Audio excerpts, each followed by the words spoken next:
Bismillahirrahmanirrahim. Assalamualaikum warahmatullahi wabarakatuh. Yang terhormat Ibu Dwi Afrimati SHMA dan juga Bapak Asep Rudi Casmana SPDMA selaku dosen pengampu dari mata kuliah Hukum Hak Kekayaan Intelektual dan Hukum Pajak. Perkenalkan, nama saya Gina Sepertiwi dengan NIM 14016200029, mahasiswi Program Studi Pendidikan Pancasila dan Kewarganegaraan, Fakultas Ilmu Sosial Universitas Negeri Jakarta, angkatan tahun 2020. Pada kesempatan kali ini saya akan membahas sedikit mengenai desain tata letak sirkuit terpadu yang merupakan bagian dari hak kekayaan intelektual.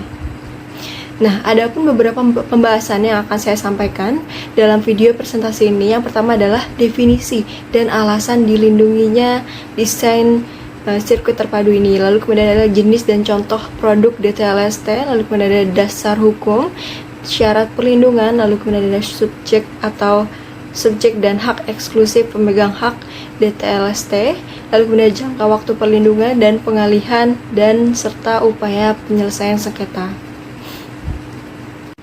Nah, pertama yang akan saya bahas adalah mengenai pengertian dari integrated circuit atau desain tata letak sirkuit terpadu ini. Apa sih desain tata letak sirkuit terpadu ini? Nah, DTLST adalah bagian dari temuan yang didasari oleh kreativitas intelektual manusia yang melahirkan fungsi elektronik. Nah, DTLST ini disebut juga sebagai integrated circuit. Lalu mengapa sih integrated circuit ini harus dilindungi? Nah, sebagai salah satu kekayaan intelektual, desain tata letak sirkuit terpadu ini dilindungi oleh peraturan perundang-undangan. Hal tersebut dikarenakan adanya perkembangan teknologi yang sangat pesat, lalu kemudian melahirkan penemuan-penemuan baru. Nah, walaupun terdiri dari berbagai jenis, namun rangkaian di dalamnya dapat berlainan, dan hal ini tergantung pada cara merangkai jenis-jenis komponen yang akan digunakan. Nah, disinilah letak keahlian dari pendesain yang sangat ditentukan oleh kemampuan intelektualitas. Nah, selanjutnya kita akan membahas mengenai jenis dan contoh dari desain tata letak sirkuit terpadu. Dalam integrated circuit ini, kita akan mengenal beberapa komponen-komponen elektronik yang terdiri atas kombinasi transistor, diode, resistor, dan kapasitor. Nah, menurut jenisnya, integrated circuit ini dibagi menjadi dua, yakni monolitik atau single chip dan hybrid atau multi chip. Berikut dari gambar di samping kita akan mengetahui beberapa macam dari contoh produk dari DTLST. Yang pertama adalah yang kita bisa lihat adalah chip komputer yang berwarna hijau, lalu kemudian ada chip dari televisi, dan yang terakhir adalah chip dari telepon genggam. Beralih ke dasar hukum, sama seperti bagian hak kekayaan intelektual lainnya, desain tata letak sirkuit terpadu ini memiliki dasar hukum tersendiri yang termasuk dalam Undang-Undang Nomor 32 Tahun 2000. Undang-undang tersebut ini membahas sedikit banyaknya mengenai pengertian desain tata letak sirkuit terpadu, lalu pemilik hak, permohonan pendaftaran, pengalihan hak dan lisensi, pembatalan pendaftaran, dan penyelesaian sengketa dari desain tata letak sirkuit terpadu. Nah, lebih lanjut, dalam undang-undang tersebut juga dimasukkan mengenai pengertian dari desain tata letak sirkuit terpadu. Nah, menurut undang-undang tersebut, sirkuit terpadu ini merupakan produk dalam bentuk jadi atau setengah jadi yang terdiri dari berbagai elemen, dan sekurang-kurangnya satu dari elemen tersebut adalah elemen aktif, yang sebagian atau seluruhnya adalah bahan semikonduktor. Dan sedangkan desain tata letak ini merupakan rakitan yang berbentuk rancangan peletakan 3 dimensi dari berbagai elemen, sekurang-kurangnya satu dari elemen tersebut adalah elemen aktif, serta sebagian atau semua interkoneksi dalam suatu sirkuit terpadu, dan peletakan 3 dimensi tersebut dimaksudkan untuk persiapan pembuatan sirkuit terpadu. Baik, pembahasan selanjutnya adalah mengenai syarat perlindungan dari desain tata letak sirkuit terpadu ini. Syarat perlindungan desain tata letak sirkuit terpadu ini termaktub dalam pasal 2 Undang-Undang Nomor 32 Tahun 2000. Nah, syarat-syarat yang harus dipenuhi supaya DTLST ini bisa dilindungi adalah yang pertama, hak desain tata letak sirkuit terpadu diberikan untuk desain tata letak sirkuit terpadu yang orisinil. Kemudian Desain tata letak sirkuit terpadu dinyatakan orisinil apabila desain tersebut merupakan hasil upaya intelektual pendesain dan suatu hal yang bukan bersifat umum bagi para pendesain. Lalu kemudian kita akan membahas subjek dan hak eksklusif pemegang hak DTLST ini. Nah, subjek dari DTLST ini diatur dalam pasal 5 yang disebutkan bahwa yang termasuk subjek DTLST ini adalah pendesain yang merupakan seseorang atau beberapa orang yang menciptakan DTLST. Di sini saya akan memberikan daftar. Yang pertama adalah individu, kelompok, lalu kemudian ada pun badan hukum. Lalu dalam pasal 8 ini termaktub mengenai hak eksklusif. Hak eksklusif ini merupakan hak yang hanya diberikan kepada pemegang hak untuk dalam jangka waktu tertentu melaksanakan sendiri atau memberikan izin kepada pihak lain. Dengan kata lain, seseorang harus terlebih dahulu mengajukan permohonan atau persetujuan sebelum melaksanakan hak desain tata letak sirkuit terpadu ini. Nah, hak eksklusif ini sebenarnya diberikan oleh negara kepada pendesain atas hasil kreasinya.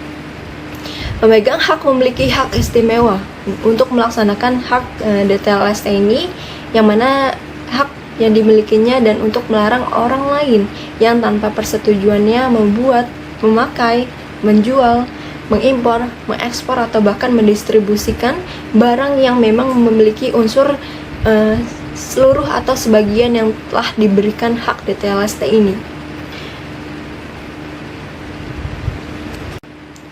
Nah, selanjutnya adalah jangka waktu perlindungan dari desain tata letak sirkuit terpadu ini.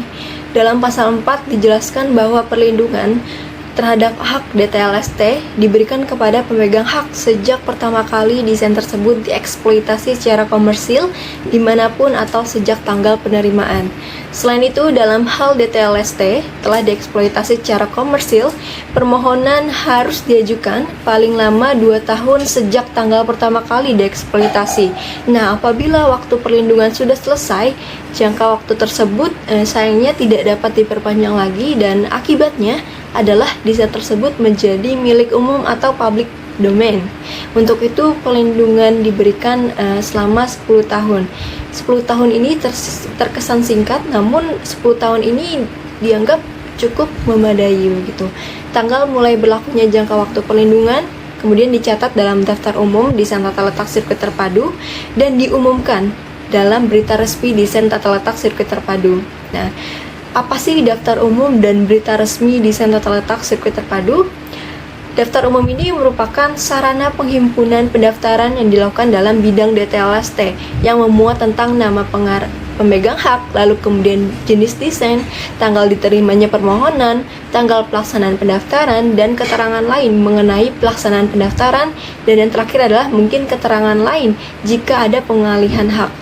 Nah, sedangkan berita resmi ini disebut berita resmi merupakan sarana pemberitahuan kepada masyarakat dalam bentuk lembaran resmi yang diterbitkan secara berkala oleh Direktorat Jenderal yang memuat hal-hal yang memang diwajibkan oleh Undang-Undang Nomor 32 Tahun 2000 ini tentang desain tata letak sirkuit terpadu. Nah, berbicara mengenai pengalihan hak, pada sebelumnya di hak desain tata letak sirkuit terpadu ini dapat beralih atau dialihkan dengan melalui pewarisan, lalu dapat juga melalui hibah, lalu kemudian wasiat dan perjanjian tertulis atau sebab-sebab lain yang memang sudah termaktub dalam Undang-Undang Nomor 32 Tahun 2000. Nah, pengalihan hak DTLST ini harus disertai dengan dokumen-dokumen pendukung. Nah, selain itu pengalihan hak yang tidak dicatatkan dalam daftar umum desain tata letak sirkuit terpadu tidak berakibat hukum pada pihak ketiga. Nah, selanjutnya pengalihan hak tersebut akan diumumkan dalam berita resmi yang tadi saya jelaskan mengenai desain tata letak sirkuit terpadu. Pembahasan terakhir adalah mengenai upaya penyelesaian sengketa DTLST atau desain tata letak sirkuit terpadu. Nah, ada 3 cara untuk menyelesaikan sengketa DTLST ini. Yang pertama adalah gugatan perdata, tuntutan pidana, dan penyelesaian alternatif. Dalam pasal 38 Undang-Undang DTLST ini diatur mengenai gugatan perdata. Jadi pemegang lisensi berhak mengajukan gugatan ganti rugi atau penghentian semua kegiatan merugikan ke pengadilan niaga. Lalu dalam pasal 42 Undang-Undang DTLST ini diatur mengenai ketentuan pidana bagi pelanggar DTLST. Nah, bagi pelanggar yang menggunakan hak eksklusif seperti membuat, memakai, menjual, mengimpor, mengekspor, atau bahkan mendistribusikan barang yang di dalamnya terdapat sebagian atau seluruh DTLST, maka akan dipidana paling lama 3 tahun penjara dan atau mengganti rugi sebanyak 300 juta rupiah. Nah, sedangkan bagi pelanggar yang sebagaimana dimaksud dalam pasal 7, lalu pasal 19 dan pasal 24, maka akan dipidana paling lama 1 tahun penjara dan denda paling sedikit atau paling banyak sebanyak 45 juta rupiah. Nah, sedangkan tindakan pidana sebagaimana yang dimaksud dalam ayat 1 dan ayat 2 ini merupakan delik aduan. Jadi mengapa delik aduan? Karena pihak yang berwenang tidak akan melakukan penyidikan sebelum adanya laporan dari pemegang hak DTLST ini. Lalu yang terakhir adalah penyelesaian alternatif. Dalam pasal 39 Undang-Undang DTLST disebutkan bahwa alternatif dispute resolution atau ADR ini terdiri dari bentuk negosiasi, mediasi, konsiliasi, dan cara lain yang memang dipilih oleh pihak yang bersengketa. Dan memang cara-cara itu telah diatur dalam peraturan perundang-undangan yang berlaku. Sekian pembahasan dari saya, kurang lebihnya mohon maaf. Wabillahi taufiq wal hidayah. Wassalamualaikum warahmatullahi wabarakatuh.